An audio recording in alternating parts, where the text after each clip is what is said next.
Narito na, pinakabaiinit na balita ngayong tanghali. Presyo ng galunggong bumaba ng 50 pesos kada kilo. Bigas posible ring magmura ngayong buwan. Philippine Coast Guard nagpadala ng barkong magpapatrolya sa Philippine Rice. Pilipinas at Cambodia nagkasundong palakasin ang kalakalan sa bigas at kooperasyon sa depensa. Today in Metro, notice of closure ng Taguig sa Makati Park and Garden inisnab. Mga tauhan ng Makati nagkampo sa loob ng parke. Sa MBC TV correspondence, babae, pinugutan ng ulo ng sariling bayaw dahil umano sa away sa lupa sa Camarines Sur. Sa MBC TV Sports, Joshua Pasio nabawi ang world title matapos ma-disqualify ang kalabang si Jared Brooks. At sa Showbiz Spotted, Showbiz Industry, nagluluksa sa pagpanaw na veteranang aktres na si Jacqueline Jose.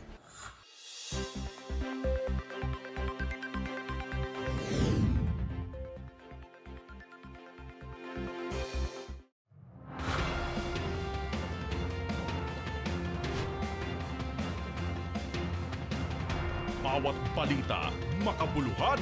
Bawat kwento, makapangyarihan. Boses ng Pilipino para sa Pilipino. Live mula sa MBC TV Studio. MBC TV Network News.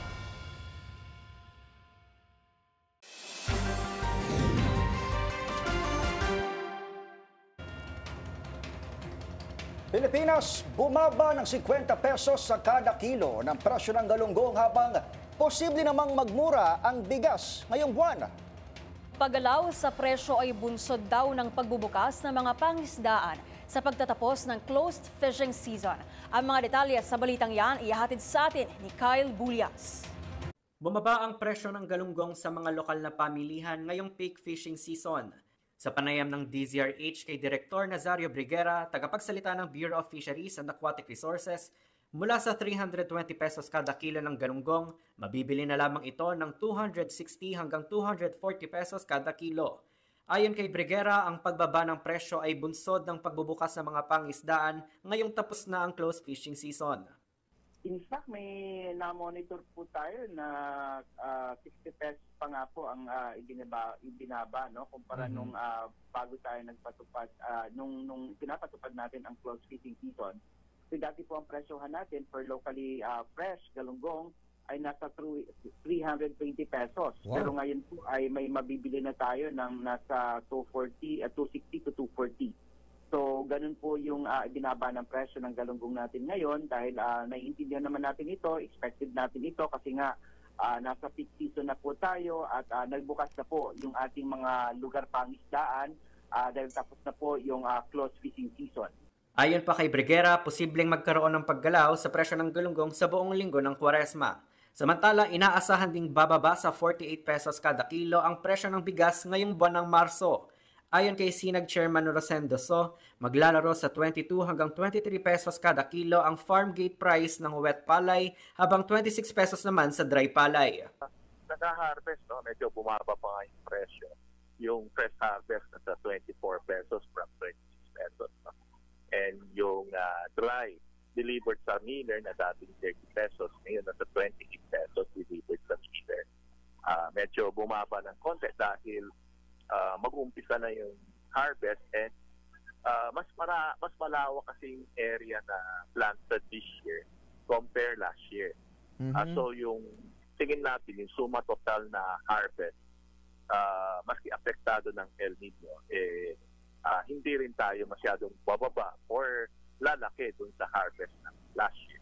Samantala, tiniyak naman ni So na hindi pa apektado ang supply ng bigas sa kabila ng sinabi ng NDRRMC na halos 1 bilyong piso na ang halaga ng pinsala ng El Nino sa sektor ng agrikultura. Paliwanag ni So, mas malaki pa rin ang area ng mga palayang hindi apektado ng nararanasang El Nino phenomenon sa bansa. Para sa MBC TV Network News, ito si Kyle Bulias. Sama-sama tayo, Pilipino.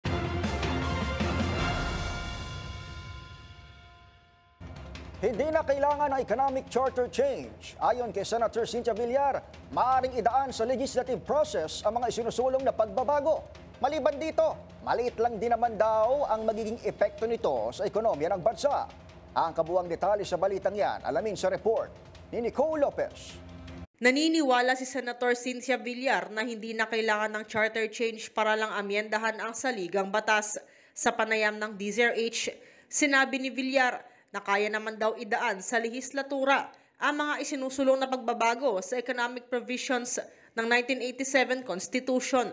Sa katunayan, maliit nga lang daw ang epekto sa ekonomiya ng mga gagawing paggalaw sa economic provisions, kaya sa palagay ng senadora ay hindi na kailangan pa ng tsa-tsa. Pero miski sino tanungin nyo, yung economic provision na yun ay nasolve na namin yun yung Public Service Act para sa public service at saka yung dalawa, yung education and yung media, maliit lang effect nun sa economy, magagawa namin yun through legislation. Maging si Villar ay duda rin na tanging economic provisions lamang ang gagalawin sa mga pag-amyenda sa saligang batas. Kung siya ang tatanungin, sinabi ni Villar na hindi malabong makalapit din ang political provisions. Oras na umpisahan ng Kongreso ang talakayan sa pagbabago sa saligang batas. Tatanggalin nila Senado, magiging parliamentary form na ang boboto na lang sa ating Prime Minister ay mga congressman. Wala na yung direct voting sa President, which I think the people of the Philippines wouldn't want. So hindi pala kayo nagtitiwala sa pagkilos na ito? As in, duda kayo sa pagkilos na ito na economic provisions lang ang gagalawin? Kasi dun sa kanilang ipinal sa Congress, sa tsa-tsa, nakalagay doon voting as one. That means ang boto namin is just like one congressman. Hindi tayo bicameral system. Medyo bakit ganun? Para sa MBC TV Network News, ito si Nicole Lopez. Sama-sama tayo, Pilipino.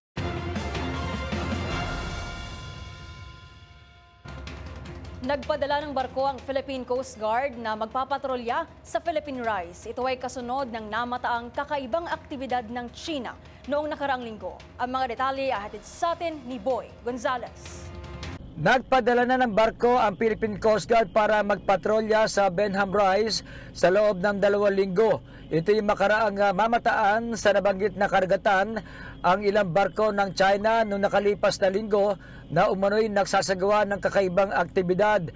Ipinagutos ni PCG Commandant Admiral Ronnie Hilgaban ang pagbiyahe ng BRP Gabriela Silang para sa 2 linggo misyon sa Batanes at Benham Rise simula ngayong araw.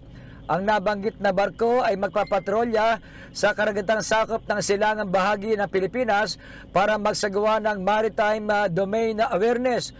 Paigtingin ang presensya ng Coast Guard sa Northern Luzon at i-monitor ang hanapbuhay ng mga lokal na mangisda. Samantala, ang mga air asset ng Philippine Coast Guard Aviation Force ay naka-standby para sa posibleng augmentation na lalong-lalo na sa aerial surveillance. Para sa MBC TV Network News, ito si Boy Gonzales. Sama-sama tayo, Pilipino. Sa kaugnay na balita, hindi natuloy ang air surveillance sa Philippine Rise dahil sa masamang lagay ng panahon. Ang naturang aktibidad ay isinagawa o isasagawa sana matapos mapaulat na may 2 Chinese vessels na dumaan sa nasabing teritoryo. Iba pang detalye, tutukan sa report na ito. Kasadong magsagawa ng air surveillance ang sinatahang lakas ng Pilipinas sa bahagi ng Filipino Benham Rise matapos itong daanan ng 2 barko ng China. Ayon kay Philippine Navy spokesperson for the West Philippine Sea Commodore Roy Vincent Trinidad, nagpapadala ng surveillance flight ang Naval Forces Northern Luzon sa himpapawid ng Philippine Sea sa silangan ng Luzon. Ito'y matapos kumpirmahin ni Trinidad sa DZRH na hindi natuloy ang unang mga target na lipad dahil sa masamang kalagayan ng panahon sa lugar nitong weekend. Gagawin ang air surveillance sa Philippine Rise matapos maispatan ng Independent Maritime Security Analyst na si Ray Powell ang presensya ng ilang research vessel sa volcanic plateau na nasa loob ng Philippine Exclusive Economic Zone. Sa hiwalay na panayam, sinabi ni Trinidad na nakalampas na ang Chinese vessels at tila dumaan lamang sa nasabing teritoryo. Sinabi ng Navy official na patungong Pacific Ocean ang 2 sasakyang pandagat na namonitor sa Guangzhou nitong February 26 at nasa bisinidad ng Benham Rise nitong 1 ng Marso. Nitong huling linggo ng Pebrero, unang nagsagawa ng air patrol ang C-295 aircraft ng Philippine Air Force sa ilang key areas gaya ng Itbayan, Sabtang at Babuyan Island sa norte. Para sa MBC TV Network News, ito si Edniel Parrosa. Sama-sama tayo, Pilipino.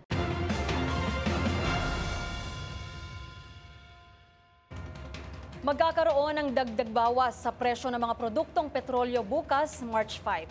Ayon sa oil industry firms, magkakaroon ng 40 sentimos na bawas kada litro ng diesel at 35 centavos namang bawas sa kada litro ng kerosene. Tanging gasolina lamang ang magtataas ng presyo bukas at madaragdagan ito ng 50 centavos kada litro.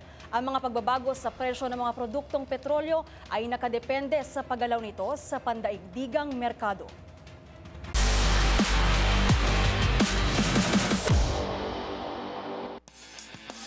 Sa mundo ng esports, MPL Philippines is back.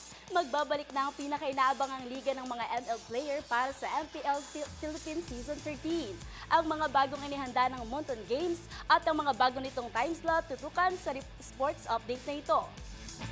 Nagbabalik ang pinakainaabangang Mobile Legends Bang Bang Professional League Philippines para sa 13th season. Muling matutunghayan ng MLBB community ang bakbakan ng 8 esports team para sa Season 13 title at masecure ang spot sa upcoming Mid-Season Cup 2024 na sa kauna-unahang pagkakataon ay gaganapin sa Riyadh, Saudi Arabia. Kasabay ng anunsyong pagbubukas ng Esports League sa March 15, opisyal na ring ibinahagi ng Monton Games ang bago nitong time slot kung saan magsisimula ang bawat laro alas 4 ng hapon tuwing Biyernes, Sabado at Linggo. Para sa mga fan na interesado ng bumili ng ticket, maaari nang mabili ang regular season tickets ngayong araw sa /events.com. Samantala, narito ang buong schedule ng mga magiging laro para sa regular season.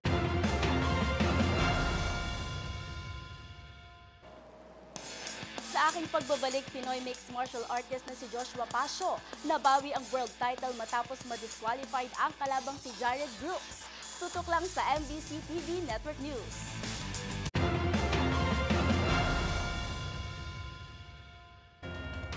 Narito mga balitang dapat niyong abangan. Pilipinas at Cambodia nagkasundong palakasin ang kalakalan sa bigas, kooperasyon sa depensa. Pagbili ng makabagong kagamitan ng BFP suportado sa Senado. Notice of closure ng Taguig sa Makati Park and Garden inisnab. Mga tauhan nagkampo sa loob ng parke. At showbiz industry nagluluksa sa pagpanaw ng veterang aktres na si Jacqueline Jose. Lahat ng yan sa pagbabalik ng MBC TV Network News.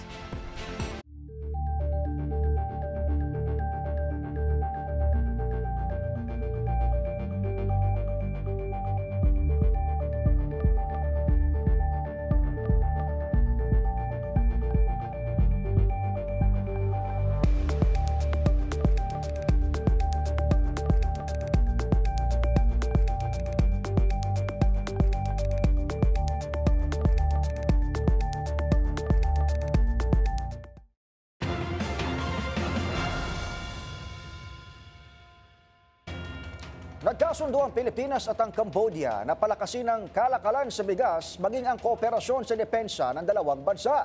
Ang mga detalye sa balitang yan, ihatid sa atin ni Leth Narciso. Nakipagpulong si Pangulong Ferdinand Marcos Jr. kay Cambodian Prime Minister Hun Manet sa sidelines ng ASEAN-Australia Special Summit sa Melbourne. Ayon sa Presidential Communications Office, nagkasundo ang Pangulo at si Hun na palakasin ang kalakalan sa bigas ng Pilipinas at Cambodia. Napag-usapan ng mga ito ang tungkol sa posibleng double taxation at lalo pang pagpapahusay ng ease of doing business. Tinalakay rin ng dalawang leader ang pagpapalawak ng biyahe ng mga eroplano sa pagitan ng Pilipinas at Cambodia para sa promotion ng tourism destinations ng dalawang bansa. Kabilang rin sa agenda ng bilateral meeting ang pagpapaigting ng pagtutulungan sa depensa para matugunan ang parehong security concerns. Nakasama ng Pangulo sa pakikipagpulong sa Cambodian Prime Minister sina Speaker Martin Romualdez, National Security Advisor Eduardo Año, Communications Secretary Cheloy Garafil at AFP Chief of Staff Romeo Browner Jr. Para sa MBC TV Network News, ito si Leth Narciso, sama-sama tayo Pilipino. Nakakwentuhan ng ilang Pilipino sa isang restaurant sa Melbourne, Australia ang presidential couple na sina Pangulong Bongbong Marcos Jr. at First Lady Liza Araneta Marcos. Nasa Melbourne ngayon ang Pangulo dahil sa ASEAN Australia Special Summit. Ang mga detalye sa balitang yan, tutukan sa report nito. Mainit ang naging pagbati ng ilang mga Pilipino kina Pangulong Bongbong Marcos at First Lady Liza Araneta Marcos sa kanilang pagdating sa Melbourne, Australia noong Linggo ng gabi. Nakausap ng first couple ang ilang miyembro ng Pinoy community sa kanilang late dinner sa isang resto sa Melbourne. Ang litratong ito ay pinost mismo sa Instagram account ng Pangulo. Makikitang kasama rin ni na Pangulong Marcos at First Lady Liza si House Speaker Martin Romualdez. Nakatakda ngayong araw ang meet and greet ng Pangulo kasamang Filipino community sa Melbourne Town Hall. Nasa Australia ang Pangulo para sa ASEAN Australia Special Summit. Inaasahang tatalakayin at bibigyang diin ng Pangulo ang posisyon ng Pilipinas pagdating sa mga regional at international issue. At ipaparating din dito ang pasasalamat sa pamahalaan ng Australia para sa suporta nito sa rule of law. Para sa MBC TV Network News, ito si Pamela Adriano. Sama-sama tayo, Pilipino. Inireklamo sa Office of the Ombudsman ang umano'y pagtatanim ng ebidensya ng hepe at ilan pang tauhan ng Cabiao Police Station sa Nueva Ecija. Ang mga detalye sa balitang yan, alamin sa report ni Val Gonzalez. Patong-patong na mga kasong paglabag sa Republic Act 9516 o planting of evidence, grave misconduct, conduct unbecoming of a police officer at conduct prejudicial to the best interest of the service ang isinampa sa Office of the Ombudsman laban sa opisyal at miyembro ng Cabiao Municipal Police Station sa Nueva Ecija. Ito'y kasunod ng umano'y pagtatanim ng granada bilang ebidensya laban sa inarestong residente ng Cabiao at complainant na si Noel Montano. Kabilang sa inireklamo ay ang hepe ng Cabiao Municipal Police Station na si Police Major Shariel Paulino at mga police personnel na sila Police Captain Sherwin Beloria, Police Corporal Arvin Rob Velasco, Police Corporal Jordan Talavera, Police Staff Sergeant Joy Christine Villar at ilan pang mga jandausa. Sabi ni Montano, nangyari ang insidente nitong nakalipas na February 21, 2024 nang sumugod at sinalakay ng nabanggit na mga pulis ang kanyang bahay dahil sa di umano'y nagtatago ito ng mga tataas na kalibre ng mga baril. Ipinagtataka ni Montano kung paanong nakakuha ng search warrant sa Gapan City Regional Trial Court ng mga pulis, gayong malabong magkaroon siya ng binabanggit na mga armas dahil isa lamang siyang ordinaryong vlogger sa kanilang bayan. Umaalma at masakit ang kalooban ni Montano dahil sa dinami-dami ng lugar kung saan ilalagay ng mga pulis ang granada ay sa ulunan pa mismo ng kanyang ina na nakaratay sa banig ng karamdaman. Aniya, hindi niya magagawa na ilagay sa panganib ang kanyang nanay. Hindi na aniya na konsensya ang mga pulis. Matapos maaresto at makulong ay napatunayan ang pagiging inosente ni Montano dahil agad ibinasura ng korte ang kasong isinampalaban sa kanya ng mga pulis dahil sa idinulot na matinding stress at anxiety sa ginawa ng sa kanya ng mga pulis ay naghain na ito ng reklamo laban sa mga ito. Naman Val Gonzalez, sama-sama tayo Pilipino.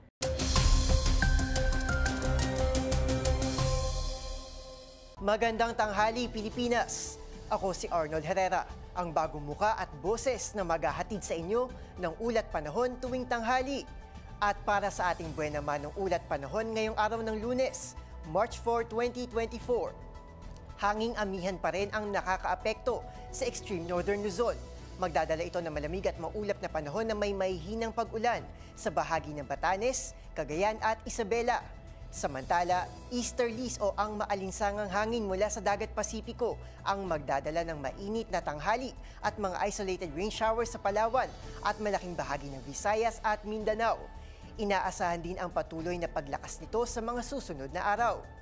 Batay naman sa pinakahuling pagtaya ng Weather Bureau, mababa pa rin ang tsansa na may pumasok na sama ng panahon sa loob ng Philippine Area of Responsibility hanggang sa katapusan ng linggo. At para naman sa ating 3-day weather forecast dito sa Metro Manila, asahan pa rin ang pulu-pulong pag-ulan na may pagkulog at pagkidlat habang maglalaro naman ang temperatura sa 24 to 33 degrees Celsius hanggang sa araw ng Huwebes. Bagamat walang nakataas na gale warning, pinag-iingat pa rin ang ating mga kababayan natin na pumapalaot gamit ang mga maliliit na sasakyang pandagat. Samantala, para naman sa mga ayaw abutan ng dilim sa labas, lulubog po ang araw mamayang 6:05 ng gabi. At yan ang mga pinakahuling balita sa lagay ng panahon. Para sa MBC TV Network News, ito si Arnold Herrera. Sama-sama tayo, Pilipino.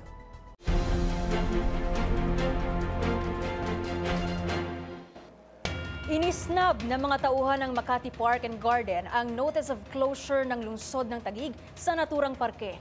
Ito ay kasunod ng mailipat sa jurisdiksyon ng Taguig ang 10 Embo barangays ng Makati. Ang mga detalye sa balitang yan, tutukan sa report nito.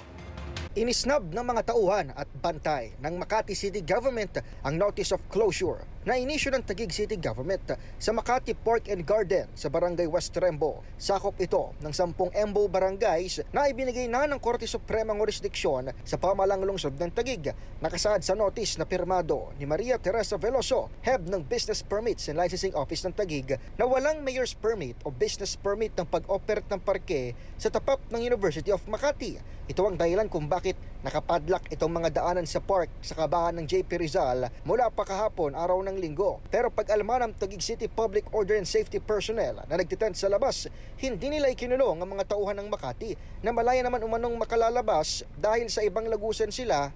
Dahil may ibang lagusan silang nilalaman, kinuha ng DZRH News ang panig ng mga nasa loob kasama na mga security at area personnel na nakatao sa parke pero ayaw nilang magbigay ng komento. Sa halip, ipinakita sa atin ng mga tauhan ng Makati ang kapirasong papel ng notice of closure na iniwan na lamang sa harap ng barikada ng main gate. Nagsimula ang standoff ng almahan ng Makati ang umano'y persahang pagpasok ng Taguig sa parke bago ito tuluyang silbihan ng notice ng Taguig.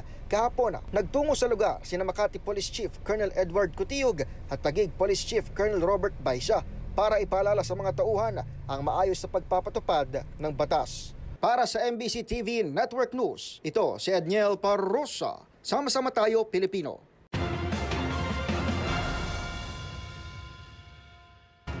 Nakumpiska ng Bureau of Customs ang nasa 4.6 na bilyong pisong halaga ng puslit ng mga vape sa 2 araw na crackdown sa mga bodega sa Metro Manila. Ayon kay BOC Customs, Intelligence and Investigation Service Director Verne Enciso, nasa 8,400 na mga kahon ng vape na may brand na Flava ang kanilang nakuha. Bawat kahon umano ay may lamang 100 unit ng vape na ibinebenta sa halagang 550 pesos bawat isa. Sabi naman ni Customs Commissioner Benvenido Rubio, hinihinalang galing China itong mga smuggled na electronic cigarette na nakumpiska mula sa 20 bodega sa Potrero, Malabon noong Marso 1.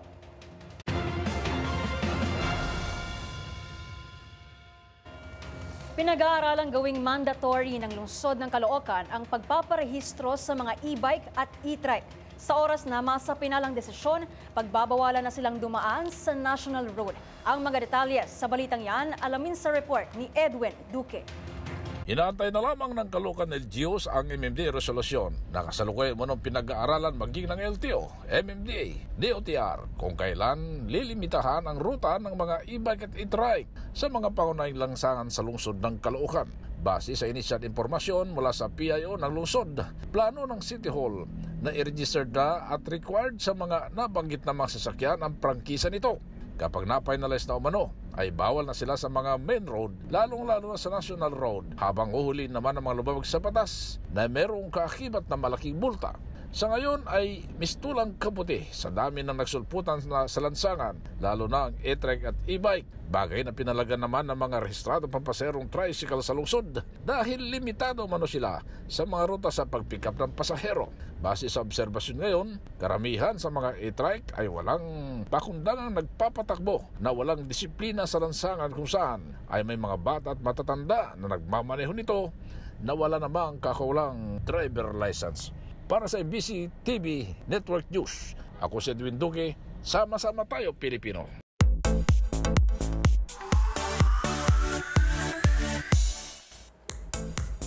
Isang malungkot na balita ang gumulat sa mundo ng pelikula at telebisyon kagabi dahil sa pagpanaw ng veteranang aktres na si Jacqueline Jose. Narito ang report. Nagluluksa ang Philippine entertainment industry sa pagpanaw ng award-winning actress na si Jacqueline Jose o Mary Jane Gok sa tunay na buhay.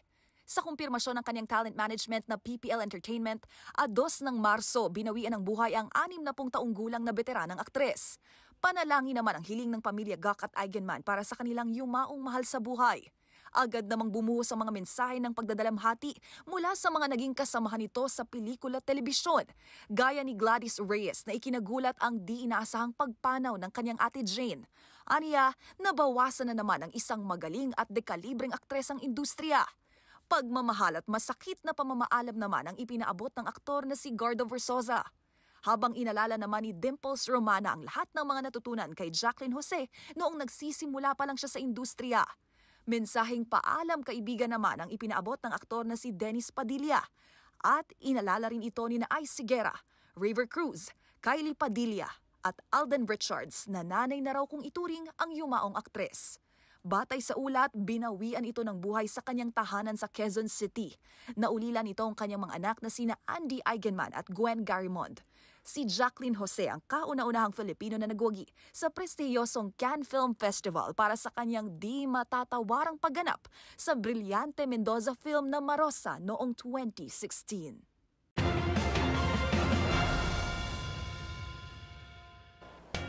At sa aking pagbabalik, sabay-sabay nating balikan ang ilang kaganapan sa Bingo Plus Night 2024. Share the love, share the luck, dito lang sa MBC TV Network News. BRB.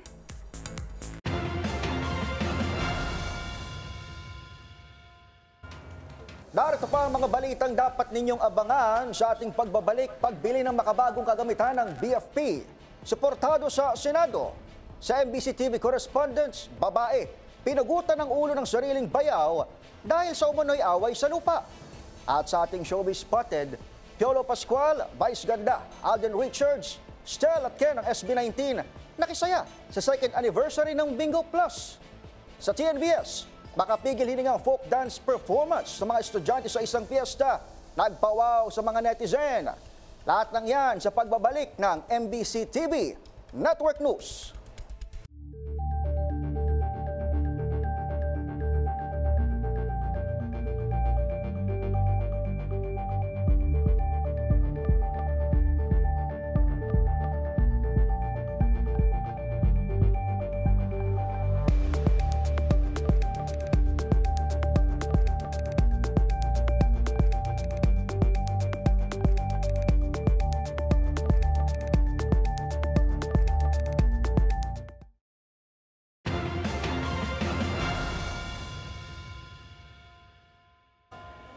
Suportado sa Senado ang pagbili ng makabagong kagamitan ng Bureau of Fire Protection. Maliban sa hiling na karagdagang gamit at personnel, isa sa mga iminungkahi ni Senator Francis Tolentino ang pagkakaroon ng mga fire auxiliary units na makakatuwang ng ahensya. Ang kabuang detalye sa balitang yan, alamin sa report ni Raymond Tedpaos. Nagpahayag ng suporta si Senador Francis Tolentino sa kailangan na modernisasyon ng Bureau of Fire Protection. Ito ay dahil sa tumataas na bilang ng mga sunog na nangyayari sa bansa. Sa report ni Fire Director Louis Puracan ng Bureau of Fire Protection, tumaas ng 25% ang sunog noong 2023 kumpara sa taong 2022. Mula sa 13,000 na insidente ng sunog noong 2022 ay tumaas ito sa 16,493 noong 2023. Ayon kay Tolentino, suportado nito ang kahilingan ni Fire Director Puracan na magkaroon ng makabagong kagamitan ng BFP upang makatulong sa pag-apula ng sunog. Maliban pa sa kahilingan na karagdagang mga personnel, sinabi ni Tolentino na mahalagang palawakin din ang pagkakaroon ng mga fire auxiliary na makatuwang na mga tao ng Bureau of Fire Protection. Walang pinag-iba ito sa mga volunteer fire brigades na binuo sa iba't ibang mga lungsod sa Metro Manila, partikular na sa mga Filipino-Chinese community. Mungkahi ng senador, iorganisa ng BFP ang auxiliary brigade sa professional sector na magsisilbing force multipliers na may rank incentives upang mas maraming may kayat na sumali. Sa report ni Director Puracan, ang karamihan ng mga sanhi ng sunog sa mga gusali at residential area ay mga depektibong electrical wiring, loose connection, overloading at paggamit ng live flames sa pagluluto. Babala ng direktor ng Bureau of Fire ay posibleng tumaas pa ang bilang ng mga sunog dahil sa epekto ng El Nino at parating na panahon ng summer. Para sa MBC TV Network News, ito si Raymond Dadpaas, sama-sama tayo Pilipino.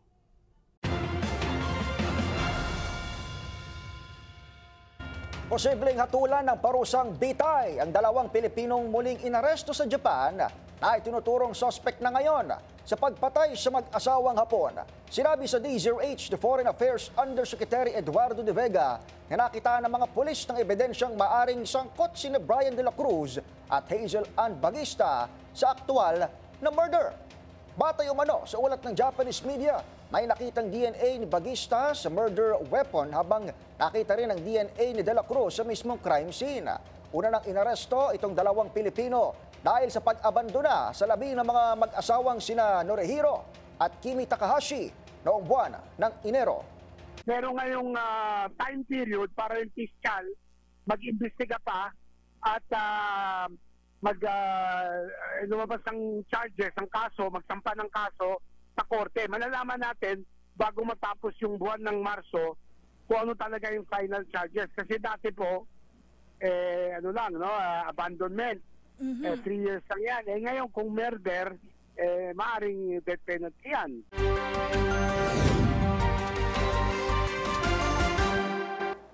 Pinugutan ng ulo ang isang babae ng sarili nitong bayaw dahil umano sa away sa lupa sa Camarines Sur. Yan at ang iba pang mga rumarapidong balita mula sa probinsya, hatid ng iba't ibang istasyon sa ilalim ng MBC.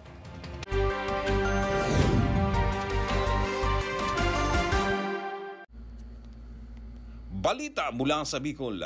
Patay ang isang 54 anyos na ginag matapos itong pagkatagin at pugutan ng ulo ng bayaw mismo sa barangay Gimaga, Goa, Camarines Sur pasado alas 2 ng itong hapon na karang araw. Sa ulat ng PMP, nagnilinis ang biktima na kilalang pangalang si Vicky na sa kanilang peace fund nang dumating manos ang bayaw nito na may dalang alak. Dito na nito pinagkataga ang biktima at pagkatapos ay pinugutan pa ng ulo. Hindi pa nito nakontento at itinapon pa ng sospek ang ulo sa 15 metro ang layo mula naman sa katawan ng biktima. Away umano sa lupa ang tinitingnan ng saninang krimen. Sumuko naman ang kalaunan ang sospek sa mga otoridad na maharap ngayon sa kasong pagpatay sa biktima. Para sa MBC Network News, Ruel Saldicot. Sama-sama tayo, Pilipino!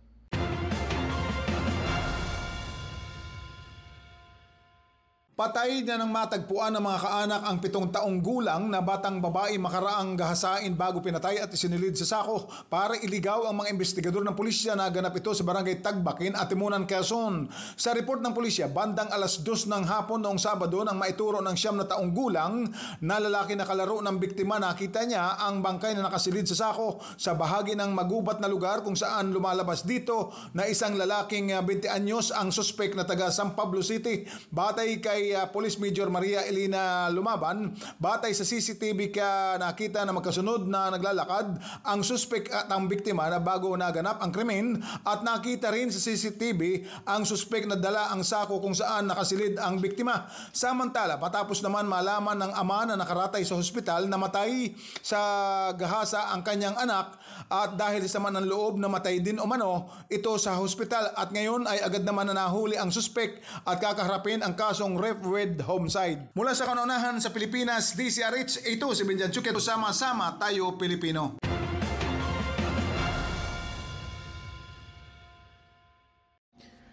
Isa patay at 3 sugatan sa nangyaring banggaan matapos nagkabanggaan ang 2 motorsiklo sa National Highway ng Barangay San Miguel, lungsod ng La Carlota, Negros Occidental. Ang mga biktima kinilala na sina Kate Reason, 26 anyos, driver ng motorsiklo, at kanyang backrider na si Eliza Marie Hozal, 26 anyos, pawang mga residente ng Barangay San Miguel ng nasabing lungsod.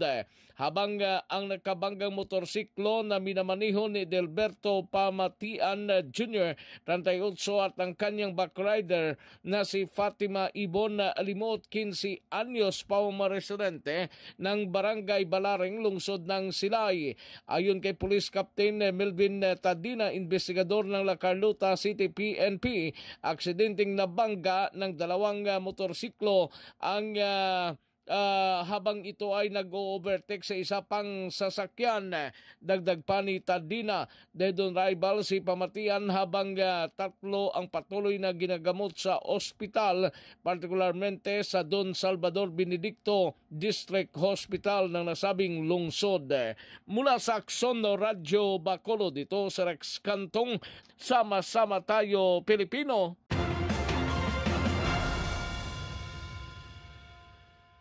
Hindi na umabot ang buhay sa paggamutan ng 27 anyos na rider na kinilala si Charles Noah Mendoza Lasso.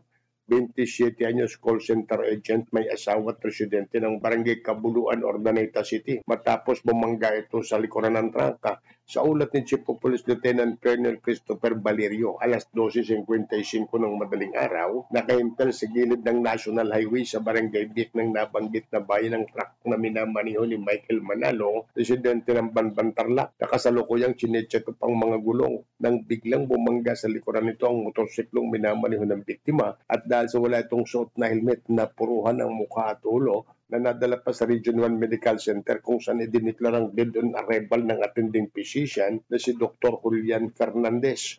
Ang truck driver ngayon ay nasa kustodiya ng Binmali Police Station para sa kaukulang disposisyon. Mula sa Akson Radyo Pangasinan, ito si Freddy Pahardon, sama-sama tayo Pilipino.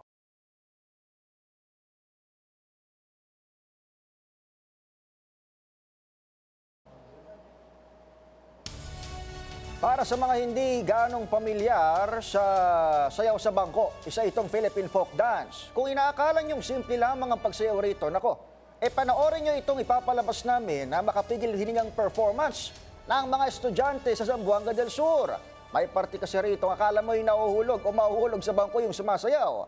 Kaya naman para sa mga nanood, sabay-sabay silang sumigaw dahil sa paghalo-halo na ng takot, gulat at pagkamangha. Heto, panoorin ang viral folk dance na yan sa trending report na ito.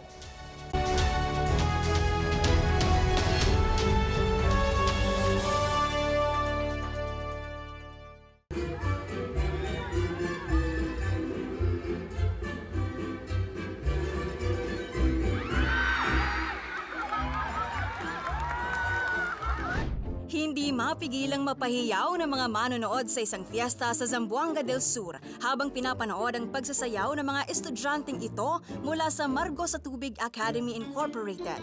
Sa dance competition na ito, kanilang ipinaperform ang folk dance na sayaw sa bangko. At ang audience, tila magkahalong takot at pagkamangha ang naging reaksyon sa pagsasayaw ng mga bata.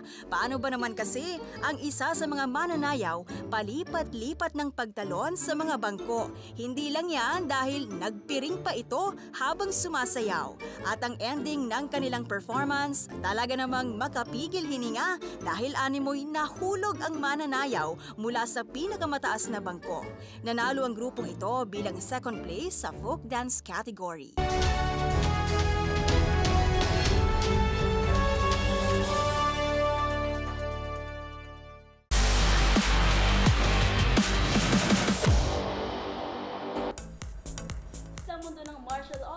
Nasungkit ng Pinoy Mixed Martial Arts Joshua Asho ang world title matapos ma-disqualify ng kalaban nitong si Jared Brooks sa kanilang rematch dahil sa isang illegal head slam. Tutukan ang mga detalye sa report na ito.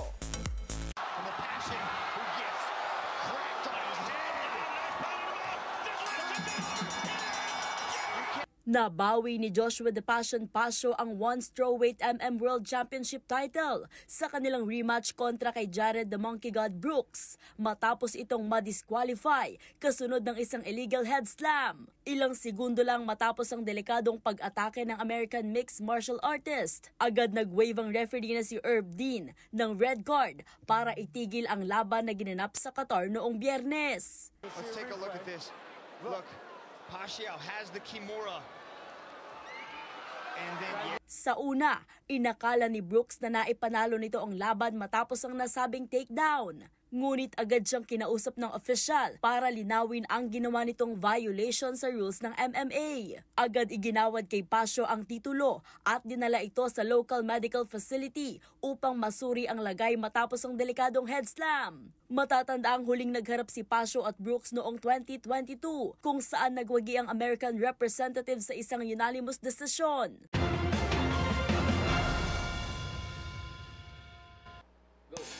At yun ang latest sa mundo ng sports. Para sa MBC TV Network News, ito si Mili Borja. Sama-sama tayo, Pilipino.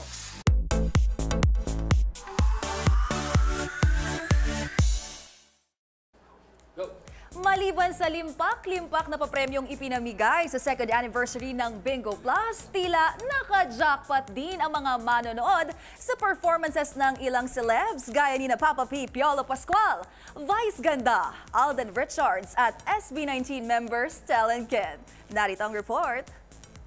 Star-studded ang ginanap na second anniversary ng first ever live streaming bingo in the Philippines. Kabilang sa mga nag-share ng love and luck sa ikalawang taon ng Bingo Plus ang mga aktor na sina Piolo Pascual,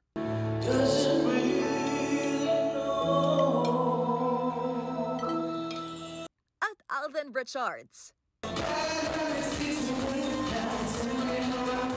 Nagpasiklab din si Unkaboggable star Vice Ganda. Kain din si Nestel. And Philip aka Ken ng P-Pop Kings SB19. Sa gabing iyon, isa ang maswerteng nag-uwi ng 2 million peso worth of brand new car.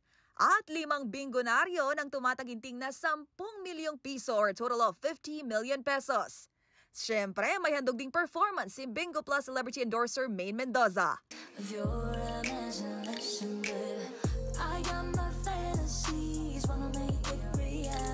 Nang harana ang singer-songwriter na si Arthur Neri. Pinainit naman ni na Regine Tolentino at Sara Labati ang Bingo Plus stage. Nagpakilig ang tambalang Marvin o Marco Gallio at Heaven Peralejo. Habang birit performance naman ang handog ni na Eric Santos at Jonah.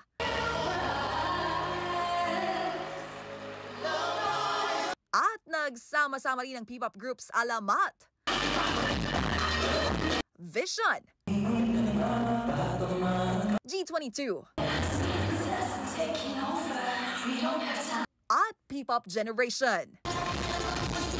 Ang US Ambassador naman ng Bingo Plus na si Papa P, saksi raw kung paanong hindi lamang basta nagbibigay saya at nagsisilbing libangan ng Bingo Plus, kung hindi nagiging daan din ang ito para mabago ang buhay ng ilan sa ating mga kababayan sa tulong na rin ng Bingo Plus Foundation. Mga trusted foundations din ng Bingo Plus.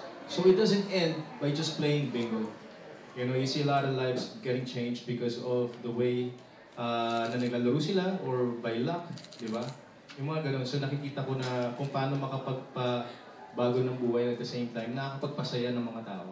Pero paalala ng award-winning actor, is for people to play responsibly. You know, natin kakalimutan na, we just only do this pag excess na pera, excess na oras, para hindi siya mag-gain addiction, para yung hard-earned money natin, pinagtrabuhan mo yan. So you have to make sure alam mo kung saan siya mapupunta. kasabay nito, ipinagmalaki rin ng pamunuan ng Bingo Plus ang mga inihanda nilang proyekto ngayong taon. For this year, we are allocating over 100 million pesos to create programs for our host communities. These programs are anchored on our 4 core advocacies, which are technology education, accessible to healthcare, community safety and resilience, and responsible digitization. Ginanap ang Bingo Plus Night 2024 nitong unang araw ng Marso, hosted by Robbie Domingo.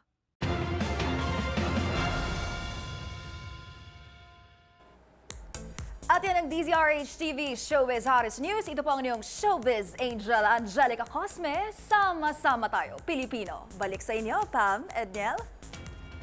Maraming salamat, Showbiz Angel. Grabe, no? Kasama na natin sila Angel, si Millie, tapos ikaw dito sa studio. Yes, masaya ako, Edniel, kasi araw-araw na tayong magkakasama dito sa programa. Siyempre, no, mas malalakas yung ating puwersa sa paghahatid ng tamang balita sa ating mga kababayan. At yan ang mga nakalap naming balita ngayong araw ng Lunes. Ito po si Edniel Parrosa. At ito naman si Pamela Adriano. Magkita-kita tayo muli bukas, araw ng Martes, para sa mga balitang makabuluhan, mga kwentong makapangyarihan. Hatid ang boses ng Pilipino para sa Pilipino. Ito ang MBC TV Network News. Sama-sama tayo, Pilipino.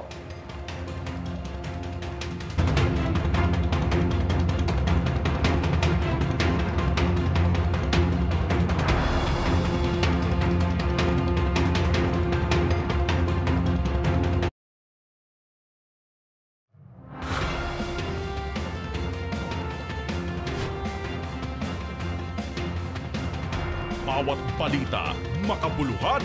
Bawat kwento, makapangyarihan. Boses ng Pilipino para sa Pilipino. Live mula sa MBC TV Studio. MBC TV Network News.